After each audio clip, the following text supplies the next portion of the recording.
महाराज जी, आपके चरणों में कोटि कोटि प्रणाम। हे गुरुदेव, जैसे त्याग, विरक्ति और उपरति में अंतर होता है, उसी प्रकार क्या श्री जी की दया, कृपा और करुणा में भी कोई अंतर है? श्री जी की दया, कृपा और करुणा। दया होती अनुकूलता और कृपा होती प्रतिकूलता, और पतित के ऊपर करुणा होती है। सबसे ज्यादा लाभ तो पतित लेता है। जो अपने को दीनहीन पतित समझता है वो करुणा का अधिकारी होता है।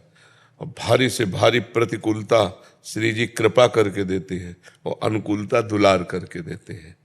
तो अनुकूलता दुलार, प्रतिकूलता कृपा, और अधमता अर्थात दैन्यता करुणा। दैन्य को करुणा का, जो पतित भाव अपने में रखता है वो करुणा का अधिकारी होता है श्री जी की। और भारी से भारी प्रतिकूलता में भी श्री जी की कृपा का जो अनुभव करता है वही महाभागवत होता है।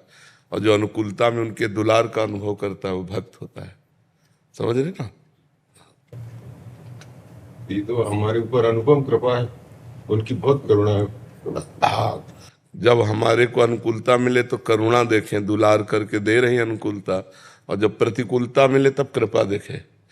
बहुत अपनापन है श्री जी का हमारे ऊपर, कृपा है कि बिना हमारी इच्छा के, अपनी इच्छा से हमारे ऊपर विधान किए प्रतिकूलता का। और प्रतिकूलता सदैव भगवत प्राप्ति ही कराता है।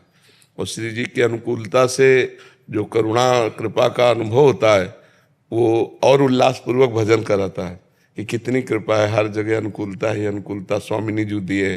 और जब प्रतिकूलता होती है तो उससे ज्यादा अनुभव होता है, कितनी कृपा है श्री जी, हर जगह राग हमारा नष्ट कर रहे हैं, अपमान, निंदा, तिरस्कार, प्रतिकूलता, कृपा ही कृपा है। और जब दैन्य होता है तो करुणा का, तो उनकी दयालुता, उनकी कृपालुता, उनकी करुणा का सदैव भक्त अनुभव करता रहता है। ये सब तीनों भगत के जीवन में आती रहती है, कभी दयालुता, कभी कृपा, कभी करुणा आती रहती है। यही आशीर्वाद बनाए रखें गुरुदेव की, उनकी कृपा का अनुभव निरंतर होता रहे बस। हाँ, बस उन्हीं का अनुभव होता रहे, ये बात है। उनकी दयालुता, कृपालुता, करुणा का अनुभव होता रहे हमें। प्रतिपल की अनुकूलता आ रही तो उन्हीं की दयालुता है, प्रतिकूलता आ रही तो उन्हीं की कृपा है, और अधमता है तो उन्हीं की करुणा है। क्योंकि यही दरबार दीन को आदर रीति सदा चली आई। हमने पूज्य हरि बाबा की वाणी में पढ़ा कि जो अपने को अधम समझता रहता है उस पर भगवान की विशेष करुणा बरसती है कि मैं बहुत नीच हूँ, मैं अधम हूँ, मेरे में कोई साधन बल नहीं, प्रभु आप ही करुणा। तो वो करुणा, भगवान की करुणा उसको स्थिति देती है। कहीं ना कहीं जब तक साधन बल रहता है तब तक वो भगवान की करुणा का अधिकारी नहीं बन पाता।